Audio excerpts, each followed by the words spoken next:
Maksud ajal tu ialah satu tempoh yang telah ditentukan. Jadi bila sampai kepada tempoh ditentukan itu, maknanya sampai ajal, tuan-tuan. Dan kita tidak tahu bilakah tarikh tempoh itu, dan hanya yang kita mampu ialah mempersiapkan diri, ya, persiapan untuk bertemu, untuk sampai kepada hari tersebut. Dan apakah persiapan kita? Inilah dia, tuan-tuan, kita mengisi ruang masa yang kita ada 24 jam yang diberikan oleh Allah SWT kepada setiap daripada kita dengan perkara yang bermanfaat dan melaksanakan tugas hakiki utama kita, iaitu mengabdikan diri kepada Allah Subhanahu wa taala. Sebab tuan-tuan, di kalangan manusia ini, kita yang apa sahaja yang berada di atas muka bumi ini namanya makhluk Allah, tapi bukan semuanya hamba Allah, tuan-tuan. Ya, apa maksudnya? Beza antara hamba Allah dan makhluk Allah ialah hamba Allah ini dia adalah mereka yang beriman kepada Allah Subhanahu wa taala. Dalam keadaan makhluk itu ialah ramai-ramai manusia atas muka bumi ini, bukan semua, tuan-tuan, mereka ini beriman. Daripada 7 bilion penduduk dunia ini, ya, kita termasuk dalam kumpulan hampir 2 bilion yang bergelar sebagai muslimin ataupun, ya, orang-orang muslim. Jadi lagi baki dalam 5 bilion, 4 bilion lebih, tuan-tuan, ya, belum, ya, mereka ini dimasuk dalam kumpulan kategori hanya makhluk Allah. Ya, sama ada belum mendapat hidayah itu, dan sebaliknya, itu cerita kedua, tuan-tuan. Bismillahirrahmanirrahim.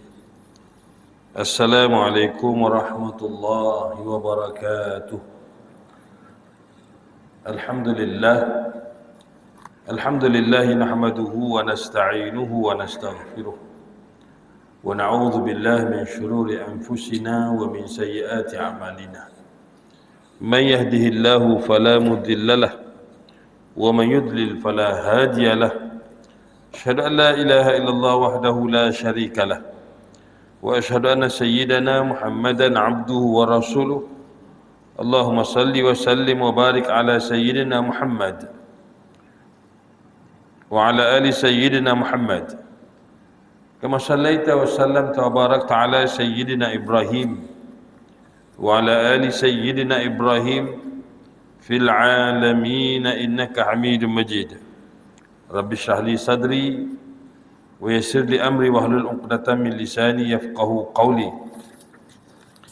Subhanaka la ilma lana illa ma 'allamtana innaka antal alimul hakim. La hawla wa la quwwata illa billahil aliyyil azim. Amma ba'd.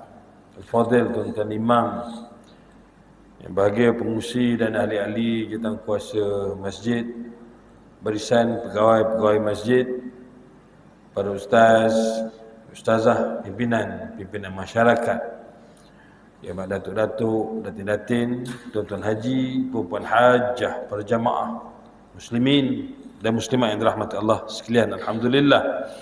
Terlebih dahulu marilah sama-sama kita rafakkan rasa syukur kehadrat Allah Subhanahu wa taala. Dengan inayah dan izin Allah, kita masih lagi diberi ruang dan juga peluang oleh Allah Subhanahu wa taala untuk terus kita berada di alam ini, meneruskan kehidupan kita selaku hamba-hambanya, melaksanakan titah perintahnya, meninggalkan segala tegah larangnya.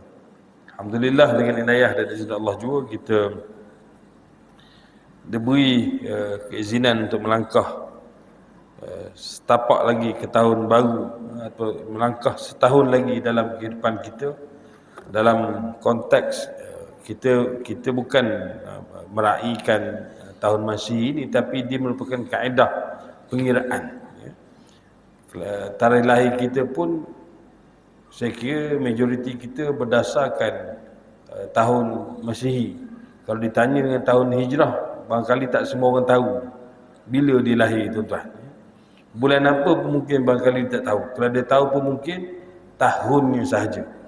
Sebab itu tidak menjadi satu kesalahan untuk kita mengambil kaedah pengiraan berdasarkan sistem, dan kita bila sebut kita beralih kepada tahun 2024, dia adalah kalender sistem yang berasaskan kepada sistem matahari solar, ya. Adapun kalender hijrah itu, takwim hijri itu dia didasarkan di atas kaedah sistem lunar, iaitu bulan.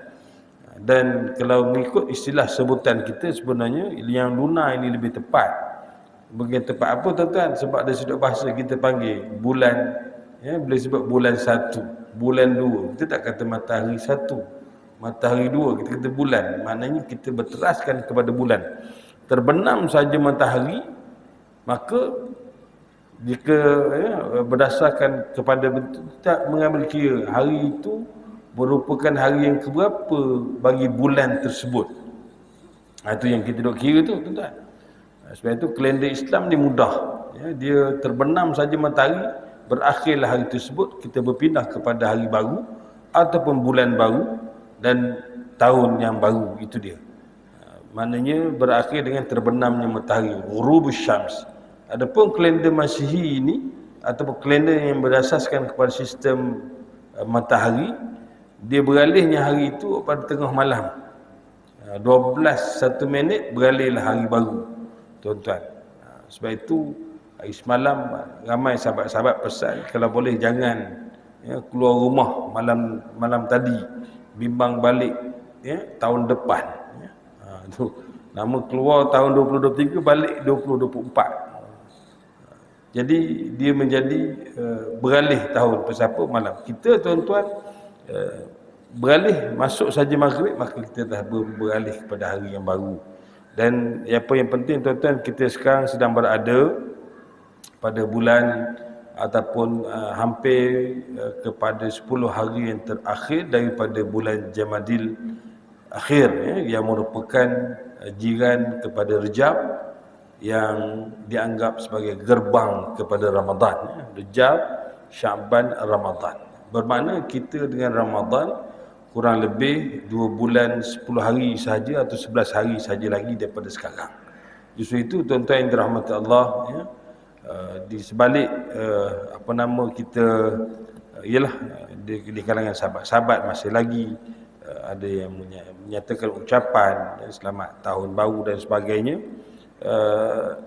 Jangan lupa bahawasanya kita sebenarnya sedang berada di pertengahan kalender hijrah, bulan 6, lepas ni masuk bulan Rejab 7, Syaban bulan 8, Ramadan bulan 9, Syawal bulan 10, lepas Syawal Zulqa'dah bulan 11, Zulhijjah bulan 12.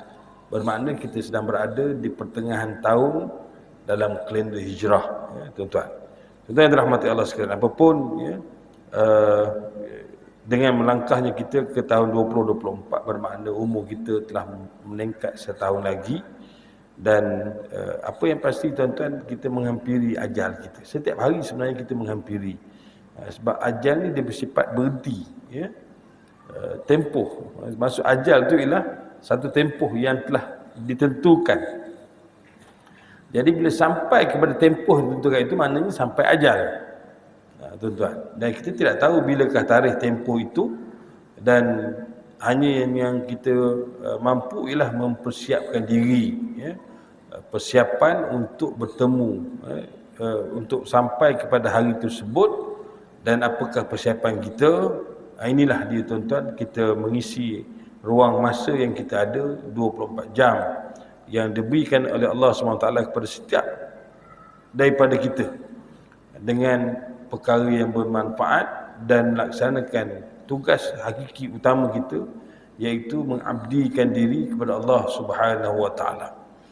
Sebab, tuan-tuan, di kalangan manusia ini, kita yang apa sahaja yang berada di atas muka bumi ini namanya makhluk Allah, tapi bukan semuanya hamba Allah, tuan-tuan. Apa maksudnya? Beza antara hamba Allah dan makhluk Allah ialah hamba Allah ini dia adalah mereka yang beriman kepada Allah Subhanahu Wa Taala. Dalam keadaan makhluk itu ialah ramai-ramai manusia di muka bumi ini, bukan semua, tuan-tuan, mereka ini beriman. Daripada 7 bilion penduduk dunia ini, kita termasuk dalam kumpulan hampir 2 bilion yang bergelar sebagai muslimin ataupun orang-orang muslim. Jadi lagi baki dalam 5 bilion, 4 bilion lebih, tuan-tuan, Belum, mereka ini dimasuk dalam kumpulan kategori hanya makhluk Allah. Sama ada belum mendapat hidayah itu dan sebaliknya itu cerita kedua tuan-tuan.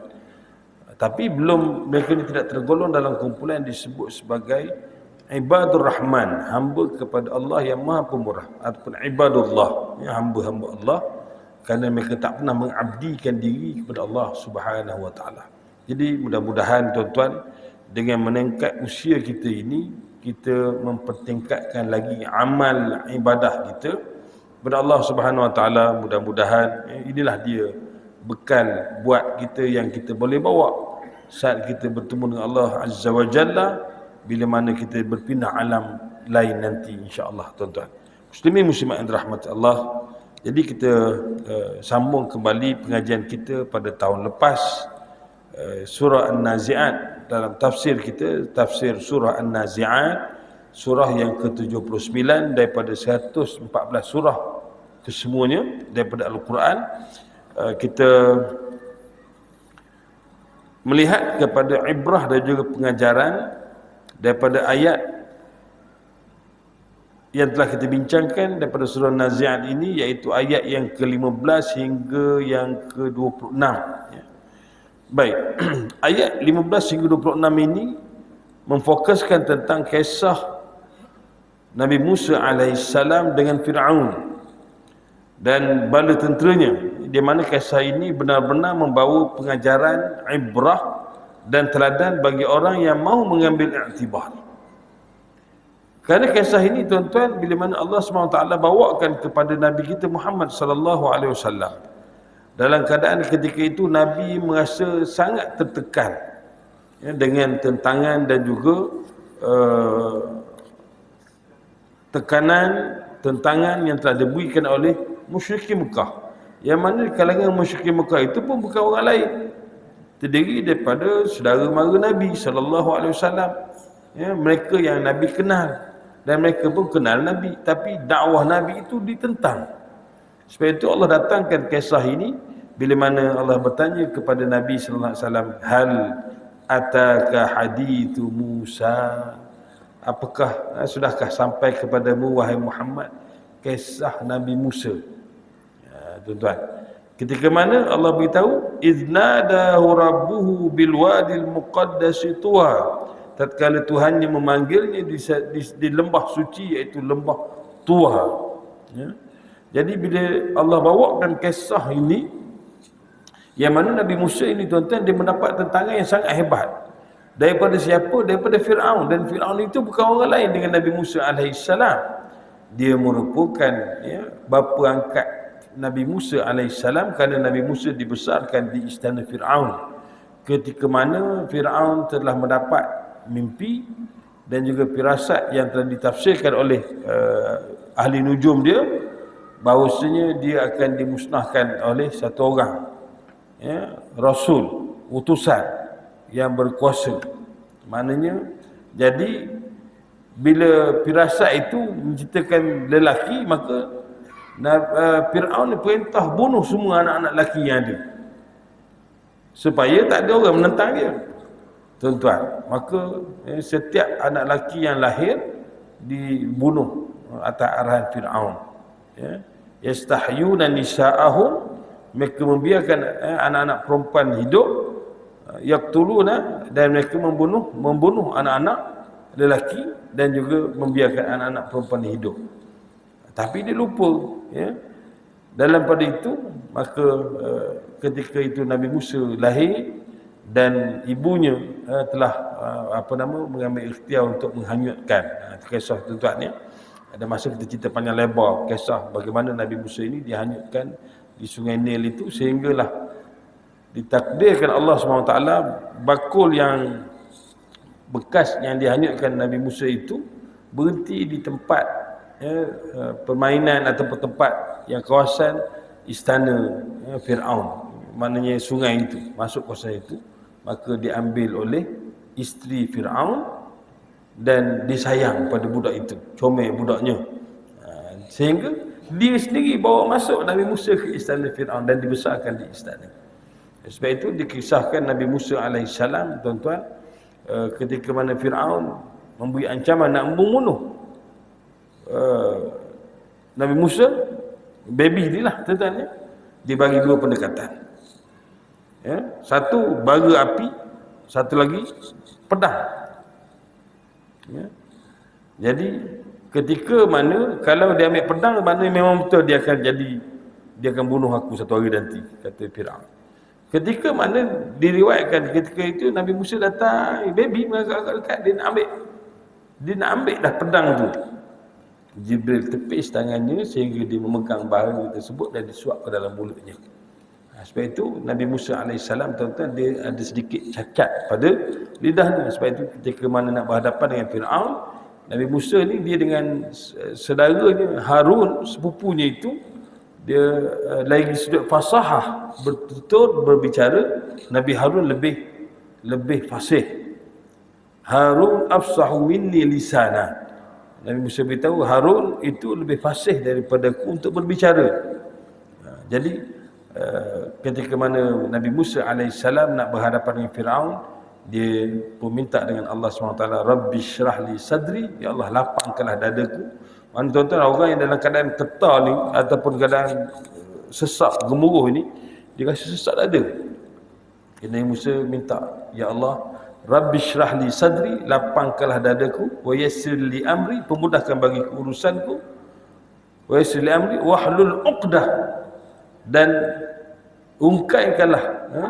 Uqdah ni maknanya telo, apa ni, di uqdah ni adalah simpulan, maknanya tutur kata yang payah tadi. Uqdatan min lisani, yang lidah payah nak sebut ini. Yafqahu qawli, sehingga mereka faham apa yang aku katakan. Ini bukan nak cerita cacat. Nabi ni tuan-tuan, dia antara sifat para nabi ialah sunyi daripada kecacatan. Maksudnya tuan-tuan, dia tidaklah tak ada tangan sebelah apa semua, tidak. Begitu ya. Nabi-nabi ni bersifat salim, sempurna. Itu kalau kita belajar dalam bab para rasul ya, para rasul, sifat para rasul. Tetapi dalam pada masa sama tuan-tuan, ada kalanya mereka diuji dengan beberapa ujian. Antara contoh kisah Nabi apa tuan-tuan yang ditimpa penyakit? Nabi apa ditimpa penyakit? Sudah dah.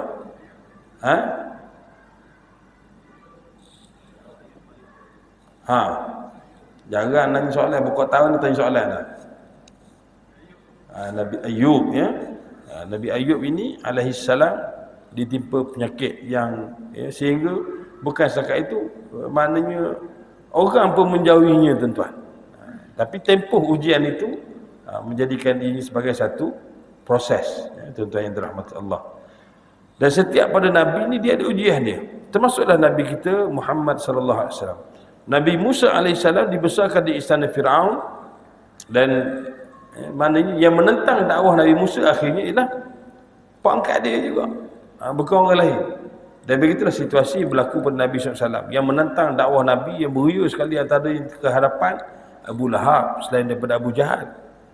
Abu Lahab ni ialah pak saudara benar. Dia lah orang yang mendukung Nabi SAW ketika lahir. Dia bawa tawaf di keliling Kaabah, dan kerana gembiranya kelahiran anak saudara dia ni, dia telah memerdekakan beberapa orang hamba. Dan tidak memadai dengan itu, dijamu pula orang Mekah dengan jamuan ya, disembelih unta-unta yang dimilikinya, diberi makan orang Mekah, jamu tuan-tuan. Jadi kalau setakat gembira dengan maulid Nabi SAW, tapi apa yang Nabi bawa kita tak buat tuan-tuan, bahkan kita lawan, itu perangai Abu Lahab lah tuan-tuan ya.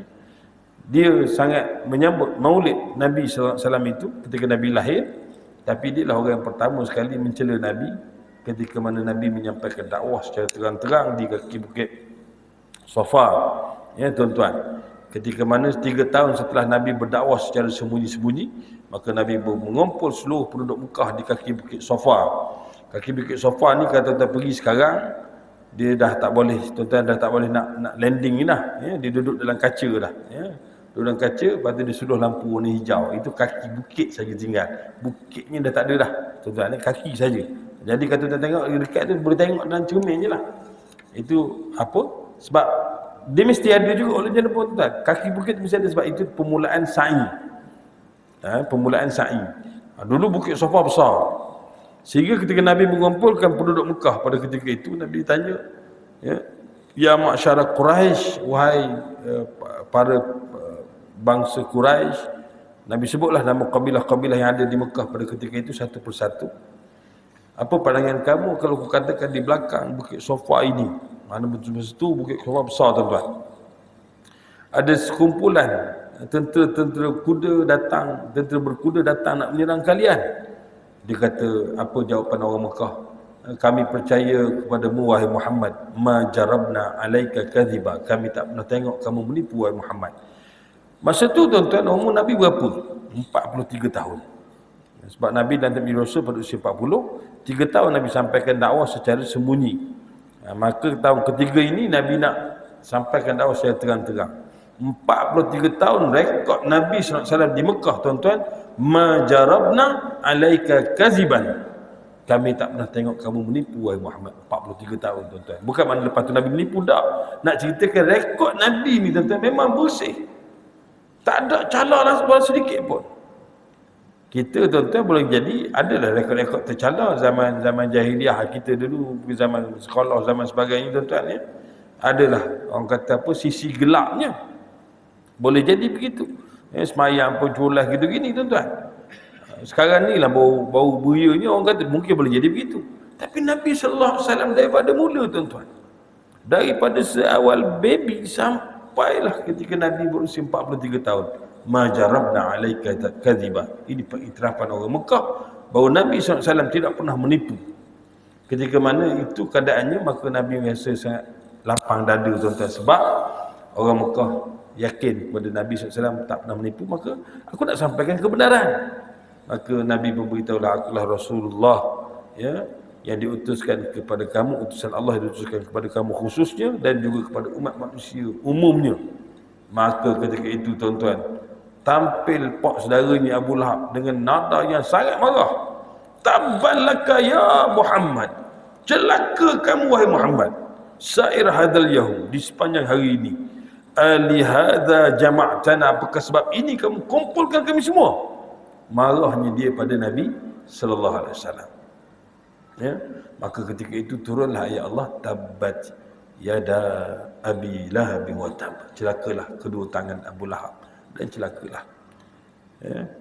Jadi orang yang mula-mula bayangkan tuan-tuan, kita kalau orang lain yang menentang kita boleh jadi kita tahan lagi tu, tapi kalau dah saudara mara saudara benar, macam kita buka perniagaan, tiba-tiba yang menentang, yang boikot perniagaan kita tu, yang pakat pula canang orang lain jangan beli dengan kita tu, saudara mara sendiri, rasa sempit dada tuan-tuan, sempit dada.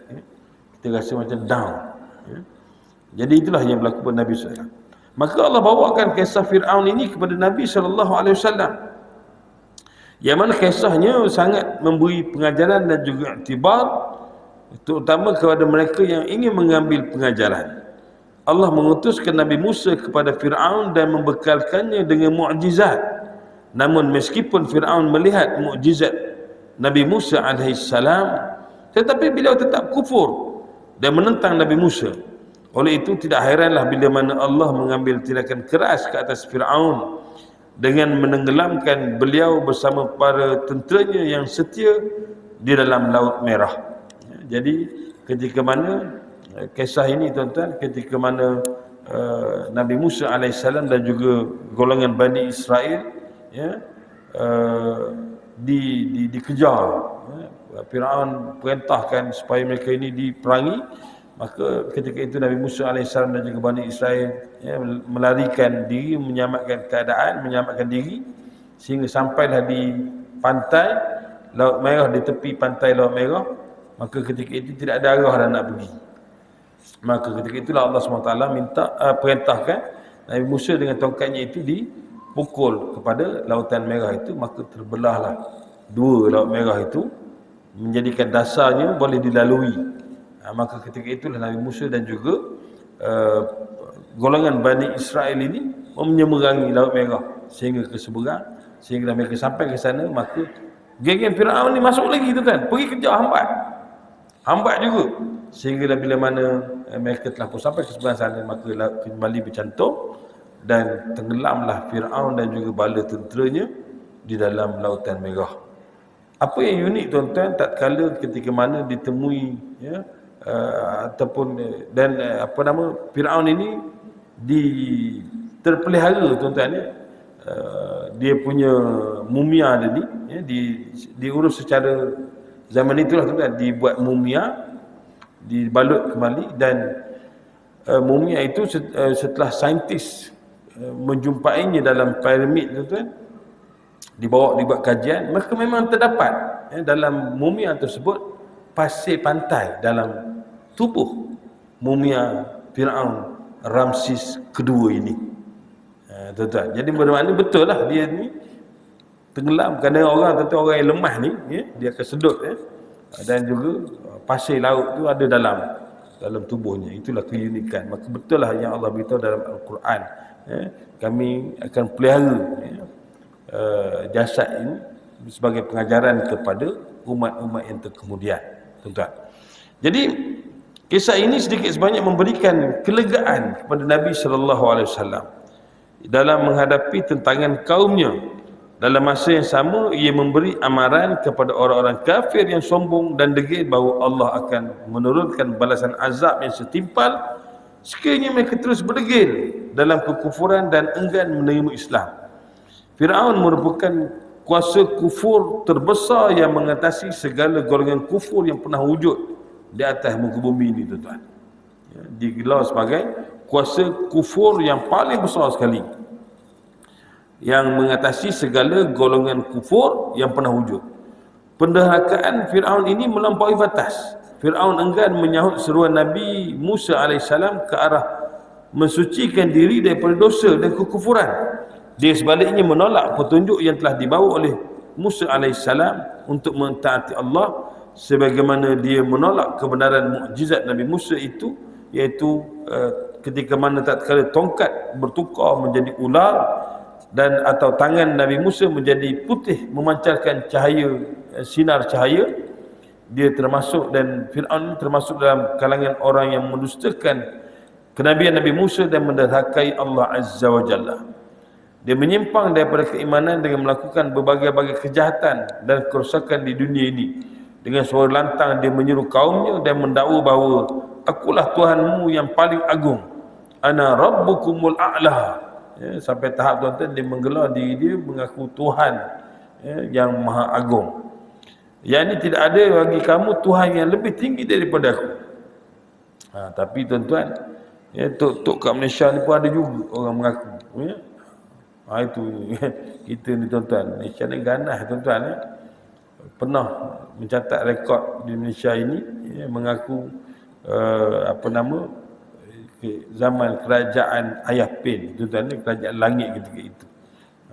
Dia mengaku dia itu sebagai dewa, mengaku sebagai Tuhan, dan berbagai-bagai lagi lah pendakwaan yang akhirnya tuan-tuan ya, mengaku Tuhan, dia mati dalam keadaan stroke, tuan-tuan ya.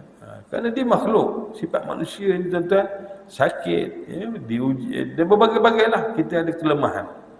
Sedangkan Allah Azza wa Jalla itu maha suci Allah daripada sebarang kecacatan. Ya, tuan-tuan. Jadi itu yang nak ceritakan bahawa itu Tuhan lah ya. Kat Pahang kita pun ada kes Tuhan Harun. Ini sebenarnya tak ada belaka dah tuan-tuan ya. Tapi sehingga menimbulkan sejarah hitam dalam sejarah yang pahit tuan-tuan dalam agensi agama kita di Jabatan Agama Islam Pahang, ketika mana Allah yarham ketua penolong pengarah bahagian penguatkuasaan penguatkuasa agama negeri Pahang telah ditembak mati tuan-tuan ya, oleh pengikut-pengikut Tuhan Harun ini ya. Ini memberi kesan yang begitu mendalam tuan-tuan ya. Betapa mereka ini sanggup berbuat apa saja ya, sehingga sanggup membunuh ya, tuan-tuan, kerana kesesatan mereka ini. Itulah keadaannya tuan-tuan ya. Ini berlaku di Pahang kita. Itu tuan yang dirahmati Allah sekalian.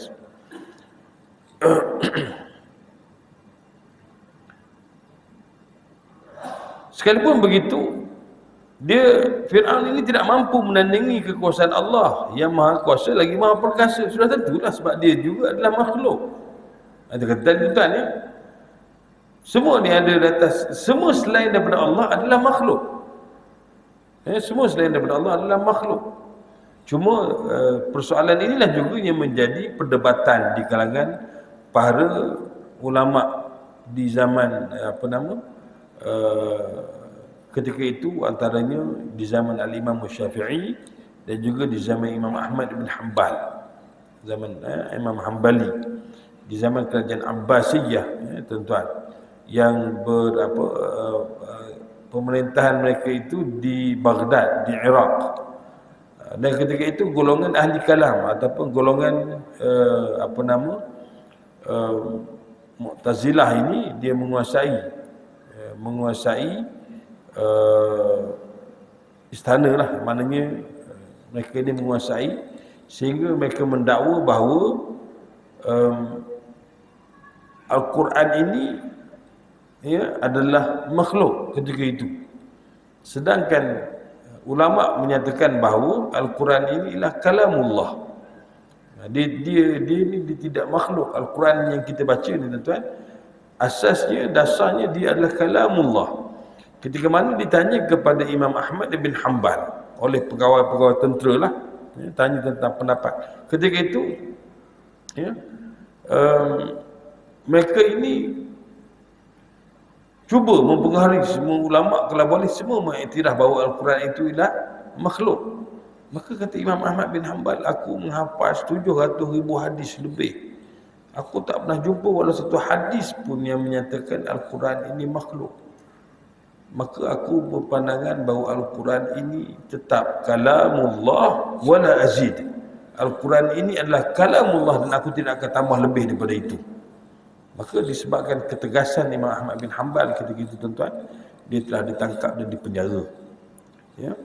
Al-Imam Syafi'i rahimahullah datang juga pegawai ni. Ditanya kepada Imam Syafi'i tentang Al-Quran ini, apakah dia kalamullah ataupun makhluk? Kata Imam Syafi'i, kamu, aku, Al-Quran, bumi ini, disebut 5 perkara, tuan-tuan.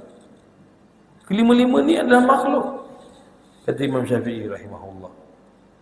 Jadi maknanya Imam Syafi'i bersependapatlah kononnya dengan khalifah lah, maknanya yang telah dikuasai oleh golongan ini, tuan-tuan. Maka terlepaslah Imam Syafi'i daripada ditangkap atau dihukum. Maka anak-anak murid Syafi'i ketika mana beredarnya pengawal-pengawal tadi tanya, wahai tuan imam, macam mana imam boleh kata Al-Quran itu makhluk sedangkan Al-Quran itu adalah kalamullah? Dia kata, aku tak kata Al-Quran makhluk. Tadi imam kata tadi.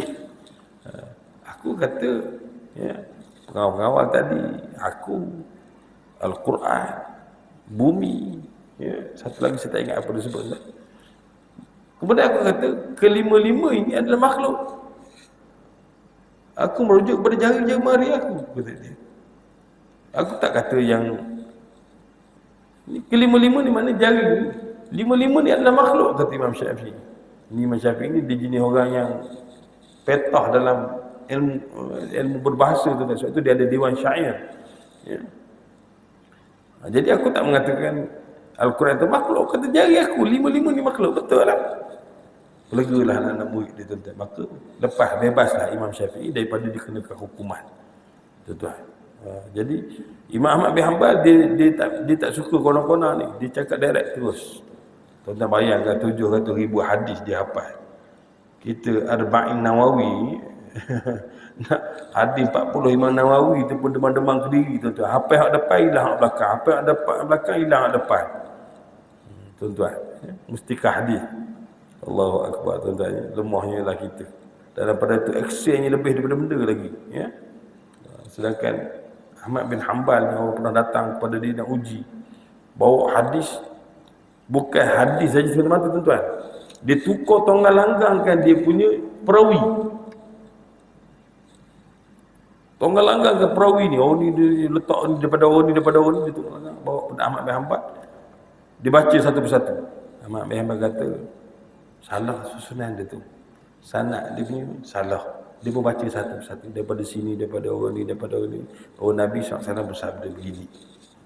Jadi susun satu-satu. Maka orang kata, ya, memang tak ada tolak bandingnya. Benda dia apa itu betul-betul apa, tuan-tuan. 700,000 hadis itu dikatakan sebenarnya dia menghafal lebih daripada itu. Tuan-tuan, ya. Ini maknanya sejuta mungkin barangkali hadis. Imam Bukhari datang berguru dengan Imam Ahmad bin Hanbal.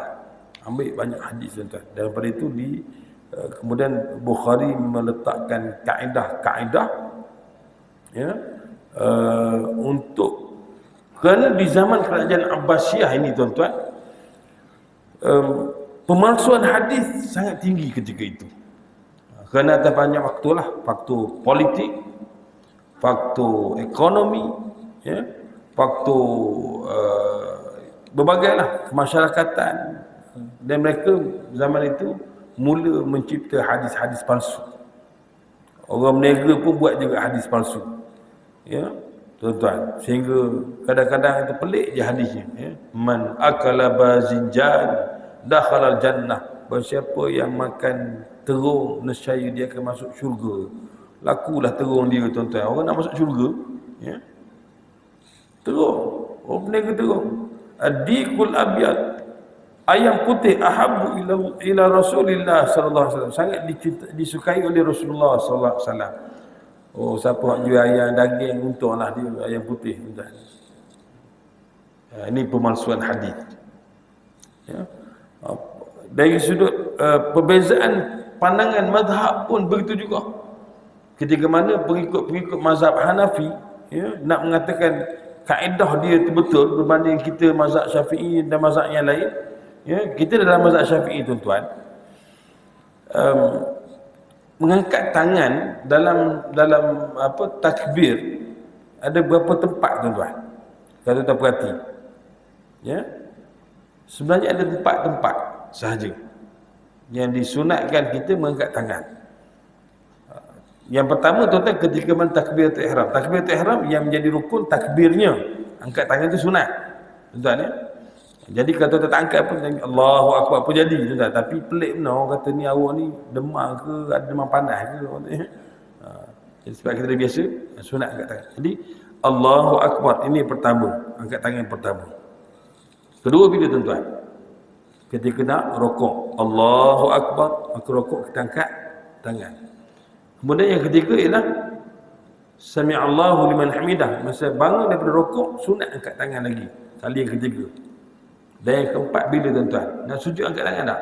Tak ada, lafaz saja. Betul? Ya, Allahu Akbar, kita dah tak angkat tangan dah. Jadi masa sujud, bangun bersujud, duduk atau sujud tak angkat tangan. Sebut apa kita ada Allahu Akbar. Ya, sujud sekali lagi, Allahu Akbar, pun tak angkat tangan. Masa sujud, masa duduk atau sujud, nak sujud tak ada angkat tangan. Ya, bangun daripada sujud pun tidak ada angkat tangan. Yang keempat duduk pada mana? Bangun daripada tahiyat awal. Itu saja 4 tempat dalam mazhab Syafi'i kita sunat mengangkat tangan. Perhati betul, kita kurang ke lebih, tuan-tuan? Ya. Boleh jadi kurang, boleh jadi lebih. Ya. Lebih tu belakang semua dia, asal takbir je angkat tangan. Ya. Itu jadinya. Tapi kalau kurang, ada setengah orang tu jadi malas berlaku. Dia sekali je masa mula-mula Allahu Akbar, masa mula-mula sembahyang tu je. Lepas tu tak angkat tangan dah, tuan-tuan. Jadi 4 tempat ni kena jaga. Ya. Berikutlah rakaat seterusnya begitu, tapi jagalah tempat-tempat ini sunat kita mengangkat tangan. Maksudnya itu. Orang mazhab Hanafi tak angkat, tuan-tuan. Dia angkat masa mula-mula Allahu Akbar, atau dia tak angkat dah. Dia rokok pun Allahu Akbar, Sami'allahu liman hamidah, tu aja, tuan-tuan. Jadi dia nak lawan supaya orang tak angkat tangan. Ya, ini kita peranan masa itu, perbezaan mazhab pun mereka sanggup reka hadis. Jadi pentaksub ini bukan cerita orang mazhab Hanafi, itu pentaksub. Ya. Dia pun reka hadis. Barang siapa yang mengangkat tangan selepas rokok, maka nescaya akan dibakar dalam api neraka. Oh, tak berani orang angkat tangan tuan-tuan. Ada hadis ke bawah, masuk tangan tu kena bakar. Jadi bagaimana maka ulama-ulama yang menghafaz hadis-hadis ini, mereka kembali menentukan hadis itu disertakan ilmu jarah wa ta'dil. Ya, ilmu rijal. Rijal ni ialah maknanya satu, mengenal pasti perawi-perawi yang dipercayai, diyakini. Kemudian dia ada jarah ni luka, ta'dil timbang balik. Jadi orang ni tengok dia hadis daripada orang ni, tapi daripada orang ni, orang yang ambil ni tengok balik dari sisi syasiah dia macam mana, ilmu rijal. Boleh jadi orang ni dikata dia ambil hadis daripada yang ini, tapi antara dia dengan zaman yang ni tak sezaman, tak muasarah, tak sezaman. Contohnya saya kata saya mendengar Mak Kilau pernah berpesan, sedangkan saya tidak sezaman dengan Mak Kilau, maka ini namanya pemalsuan. Kalau saya mendakwa, tapi kalau saya khabar dalam mimpi Mak Kilau pesan, lain cerita lah tuan-tuannya. Namun mimpi tak boleh jadikan sebagai hujah, tak boleh. Ya, mungkin antara kita dengan dia je tuan-tuan, tapi tak boleh jadikan sebagai sumber. Begitu. Jadi maknanya mesti tengok orang ini mesti satu zaman. Duduk dalam zaman yang mana bertemu zamannya itu. Kemudian orang ini macam mana? Sama ada muttahimun bil kazib, ada tak ciri-ciri penipu. Imam Bukhari dia sangat detail dalam perkara ini tuan-tuan. Ya. Orang yang bukan setakat menipu, ciri penipu pun tak boleh. Menipu haiwan pun dianggap sebagai lemah hadisnya. Tuan-tuan. Orang penipu di kaki bobok ni, tuan-tuan, ya, walaupun dia cerita benda betul, tapi orang tak percaya juga kan. Ya? Oh, dia kata gini. Kalau dia tu cerita 10 dia cerita, ya, 20 pun tak percaya. Kita kabur. Boleh jadi cerita betul. Tapi kan dia menceritakan, orang ni kita tahu dia ni orang jenis kaki bobok tuan-tuan.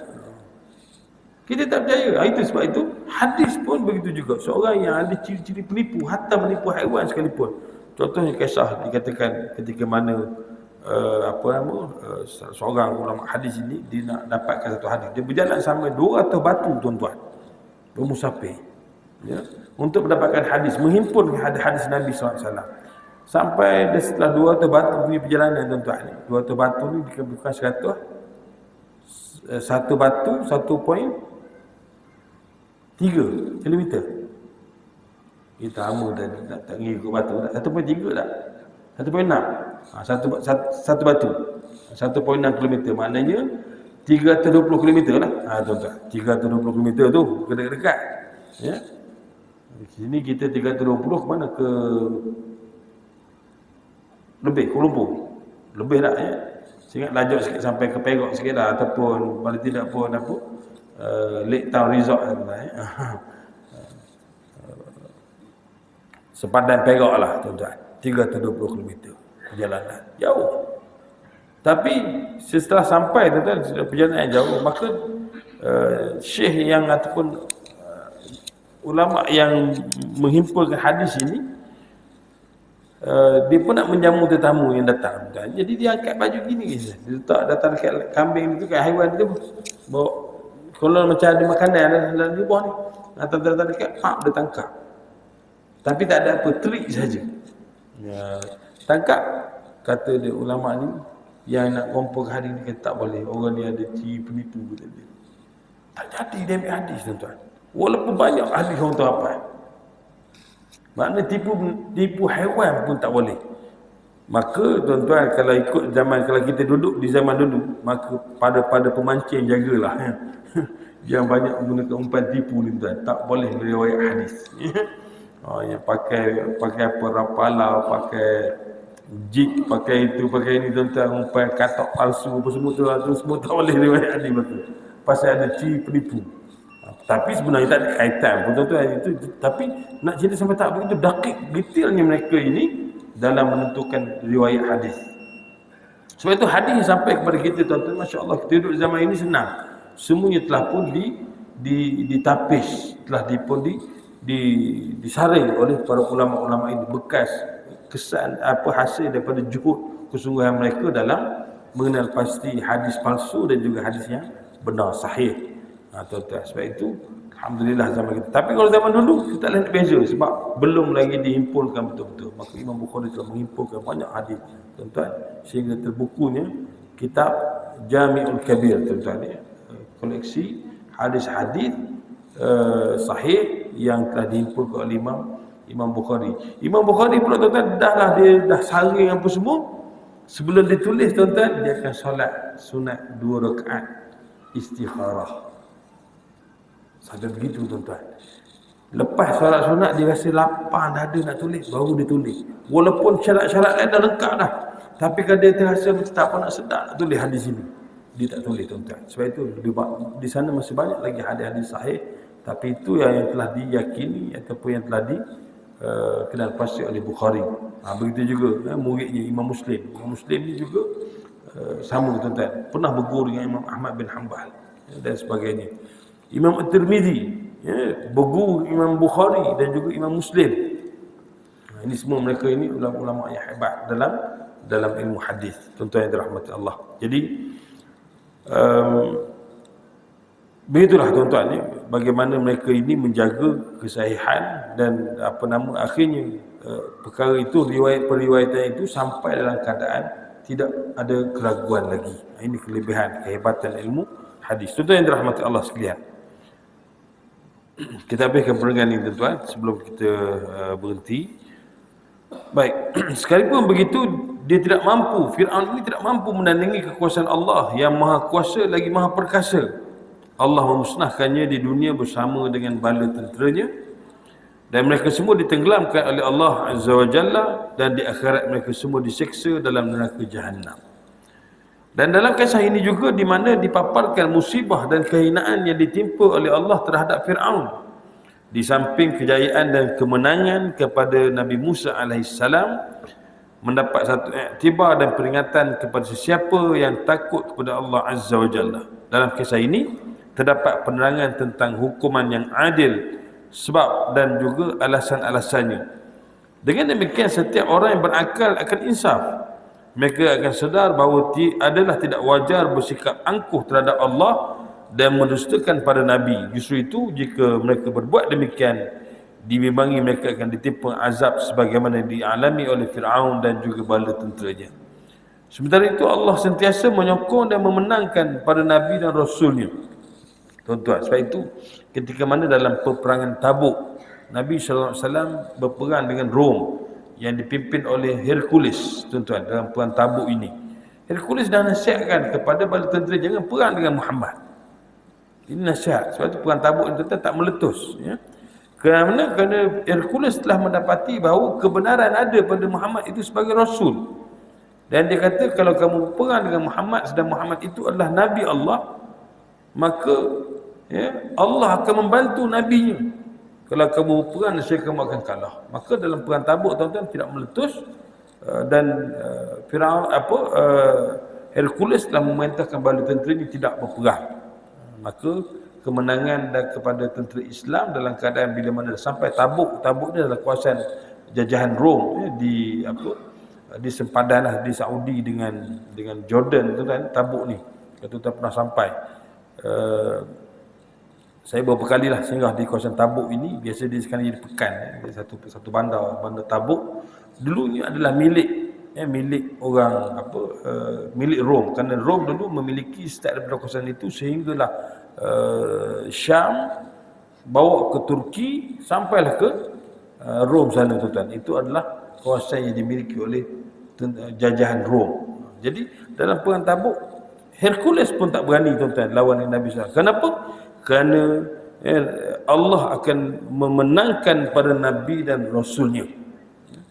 Dan lebih jauh lagi, sesiapa yang melakukan perbuatan yang sama, baik berupa perkataan atau tindakan yang telah menyebabkan orang-orang terdahulu ditimpa bala, maka dia juga layak mendapat pembalasan yang serupa di dunia dan juga di akhirat. Tuan-tuan yang dirahmati Allah. Jadi Allah datangkan kepada kita kisah-kisah umat yang terdahulu, bagaimana kekufuran mereka yang akhirnya membawa kepada mereka ini diazab di dunia lagi, dan Allah dah tunjukkan kekuasaannya kepada mereka. Cuma kita umat Muhammad SAW ini Allah tangguh hukuman. Jadi maka di kalangan umat Muhammad ni adalah jangan cuba mula kufur, ya, cuba memperolok-olokkan Nabi sallallahu alaihi wasallam, cuba memperolokkan Allah Subhanahu wa taala. Maka tugas kita tuan-tuan untuk mempertahankan dan membela agama Allah ini di atas muka bumi ini. Mudah-mudahan ianya menjadi satu jihad kepada kita dalam menegakkan kalimah tauhid la ilaha illallah Muhammadur Rasulullah. Jadi insya-Allah tuan-tuan pada halaqah akan datang kita sambung kepada ayat yang ke-27, iaitu antum asyaddu khalqan amis samaa'u banaha. Apakah kamu lagi susah nak dicipta ataupun langit yang Allah bina? Tuan-tuan, mana lebih senang, mana lebih mudah, mana yang lebih susah? Tuan-tuan, Allah buat satu perbandingan manusia yang mempertikaikan tentang kekuasaan, keagungan Allah dalam penciptaan. Maka Allah bawa satu perbandingan, mana lebih susah nak cipta langit yang terbina, tersergam begitu, atau kamu? Antum asyaddu khalqan, kamu lebih susah nak buat ke ataupun langit? Ini tuan-tuan kita bincang pada halaqah yang akan datang insya-Allah dalam tajuk menegaskan kewujudan hari kebangkitan melalui penciptaan langit, bumi dan juga gunung ganang. Yang baik pada Allah Subhanahu wa taala, yang kurang, yang dhaif kelimahan saya sendiri, mohon ampun, mohon maaf. Aqulu qawli hadza astaghfirullahal azim li wa lakum. Assalamualaikum warahmatullahi wabarakatuh. Wallahu a'lam.